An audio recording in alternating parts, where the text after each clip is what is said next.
أعوذ بالله من الشيطان الرجيم بسم الله الرحمن الرحيم تعاونوا على البر والتقوى ولا تعاونوا على الإثم والعدوان صدق الله مولانا العظيم সংগ্রামী তাওহীদি জনতা আমরা এমন এক সময় এখানে অবস্থান করছি যে সময় ইসরায়েল হায়না কর্তৃক এবং তাদের দোসর যুক্তরাষ্ট্র কর্তৃক ফিলিস্তিনের মুসলিম মুসলমানদের উপরে নির্বিচারে বোমা বর্ষণ করে তাদের শরীরকে দেহকে আকাশে বাতাসে উড়িয়ে দিতেছে, কথা ঠিক কিনা?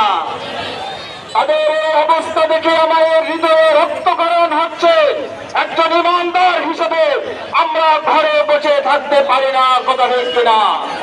আমরা তীব্র নিন্দা জানাই এবং আরো বিশ্বের মোড়লদেরকে উদ্দেশ্য করে বলছি, তোমরা যারা পশ্চিমের যারা গোলামি করছো, তোমরা যদি তাদের এই গোলামি করতে থাকো, মনে রাখো তোমাদের এই ক্ষমতার এই মস্তক কখনো টিকে থাকবে না। আমরা বাংলাদেশের মুসলমান তোমাদের বিরুদ্ধে প্রতিবাদ জানাচ্ছি।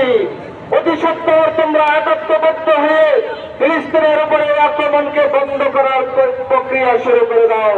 সাথে সাথে আমাদের অবশ্যই যারা আছে আমরা তাদেরকে কথা বলতে চাই, আমাদের একমাত্র বড় হাতিয়ার হচ্ছে ফিলিস্তিনের মুসলমানদের জন্য দোয়া করা। মুমিনের মতো বড় হাতিয়ার হচ্ছে দোয়া। আমরা ফিলিস্তিনের মুসলমানদের মুক্তির জন্য প্রতিদিন দোয়া করবো, ইনশাআল্লাহ।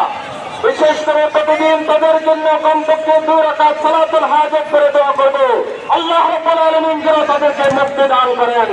সাথে সাথে আরেকটা কথা বলতে চাই, আজকে আমাদের অর্থ দিয়ে ইসরায়েল ফিলিস্তিনের মুসলমানদের উপরে বর্ষণ করছে, আমরা বেহুশ হয়ে পড়ে আছি।